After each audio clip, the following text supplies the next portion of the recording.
RGPV content. तो अभी हम देखने जा रहे हैं डेटाबेस सिस्टम की सेकंड वीडियो। तो हमारा ये पार्ट सेकंड है, फर्स्ट वाली वीडियो आपको मिल जाएगी। और जिसको भी इंपॉर्टेंट टॉपिक्स अकेले चाहिए तो वो भी आप वीडियो से प्रेफर कर सकते हैं। आई प्रेफर कि आप सारी वीडियोस को भी गो थ्रू करें, क्योंकि इसमें जैसा आपको बिल्कुल आरजीपीवी में लिखना है वैसे ही आपको सारा का सारा कंटेंट मिलेगा, डायग्राम्स के साथ, और क्वेरीज भी लिखी मिलेंगी। तो आप ये वाली वीडियोस प्रेफर करें, वो ज़्यादा बेटर रहेगा। तो अभी हम पढ़ने जा रहे हैं क्या, डीडीएल। अब इसका फुल फॉर्म क्या होता है, डेटा डेफिनेशन लैंग्वेज इसका फुल फॉर्म होगा।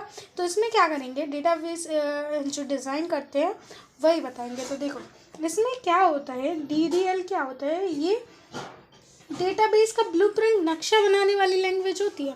तो जैसे कि हमें एक कोई भी चीज़ बनानी है डेटाबेस को, तो पहले नंबर हमें क्या करना पड़ेगा, डिफाइन करना पड़ेगा। फिर जब हमने सोचा कि हमें एक स्टूडेंट टेबल बनानी है, अब स्टूडेंट टेबल बनानी है तो हम क्या करेंगे, डिफाइन करेंगे कि कैसी बनानी है। अब उसमें रोल नंबर लेना है, मार्क्स लेना है, क्या लेना है वो हम डिफाइन करेंगे। फिर हमें क्या चाहिए, रोज चाहिए, कॉलम्स चाहिए। फिर हम क्या करवाएंगे, इसको क्रिएट करवाएंगे। फिर मॉडिफाई, अगर हमें जैसे हमने अभी जो बना के रखी है उसमें सिर्फ नेम, मार्क्स और क्लास और रोल नंबर है। अब हमें क्या करवाना है, उसके एड्रेस भी स्टोर करवाना है। अगर हमें एड्रेस भी स्टोर करवाना है तो हमें टेबल को क्या करवाना पड़ेगा, मॉडिफाई करवाना पड़ेगा। और अगर हमें चाहिए ही नहीं है, अब मतलब उसका यूज़ हो चुका, अब हमें चाहिए नहीं है तो हम क्या करवाएंगे, डिलीट करवाएंगे। तो इसको सिंपल लैंग्वेज में क्या बोलेंगे, data definition language is a set of SQL commands. ये क्या है, सेट ऑफ एसक्यूएल कमांड्स है, जिसको हम यूज़ क्यों करते हैं, डिफाइन करने के लिए, क्रिएट करने के लिए, मॉडिफाई करने के लिए, या फिर डिलीट करने के लिए डेटाबेस को। ओके, आई होप कि आपको ईजी लैंग्वेज मिल रही होगी। It deals with the schema of database such as tables, attribute, data type and constants. तो ये क्या करता है, एट्रीब्यूट्स डिफाइन करेगा, टेबल डिफाइन करेगा, या फिर डेटा टाइप या कॉन्स्टेंट्स। ठीक है, तो एक एग्जाम्पल लेते हैं कि हमने एक कॉलेज रजिस्टर सिस्टम बनाया। अब जब हमने कॉलेज रजिस्टर सिस्टम बनाया तो देखो स्कूल ने क्या डिसाइड किया कि हमें एक स्टूडेंट रजिस्टर बनाना है। ठीक है, अब जब हमने स्टूडेंट रजिस्टर बनाया तो उसमें क्या नंबर, देखो हमने क्या करवा दिया, रोल नंबर। ठीक है, रोल नंबर। फिर हमें क्या चाहिए, क्लास चाहिए है, उसका नेम भी चाहिए, क्लास सेक्शन भी चाहिए। तो ये क्या सब किससे हम बनवाएंगे, अब हम क्रिएट कमांड का यूज़ करेंगे। फिर अब स्कूल को कुछ कमी लगी, अब उसने जब कमी लगी तो उसने क्या करवाया, मॉडिफाई करवाया। अब जब मॉडिफाई करवाया तो उसने क्या, मोबाइल नंबर भी ऐड करवा लिया। अब जब मॉडिफाई करवाया तो क्या करवा दिया, मॉडिफाई में रोल नंबर, उसके साथ में फ़ोन नंबर भी ऐड करवा दिया।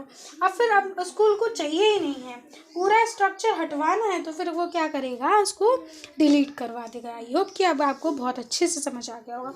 DDL commands do not work on the actual data stored. ये क्या करते हैं, ये जो डेटा स्टोर्ड है उस पर नहीं काम करेंगे।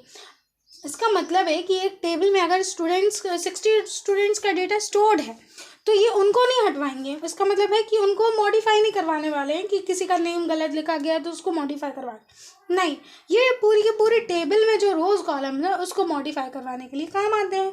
ठीक है, ये क्या करते हैं, इस टेबल को काम करवाते हैं, टेबल पर काम करवाते हैं। ठीक है, instead they control how the data is organised. ये डेटा ऑर्गेनाइज जो कैसा है उस पर कंट्रोल करता है। आई होप अब आपको पूरी चीज़ें क्लियर हो रही होंगी और आपको इस वीडियो से पूरा डीडीएल समझ में आ रहा होगा।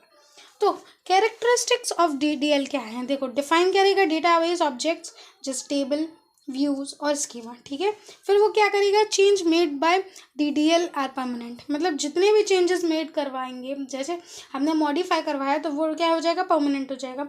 मेनली यूज बाय डीबीएस, मतलब डेटाबेस एडमिनिस्ट्रेटर्स को यूज़ करते हैं।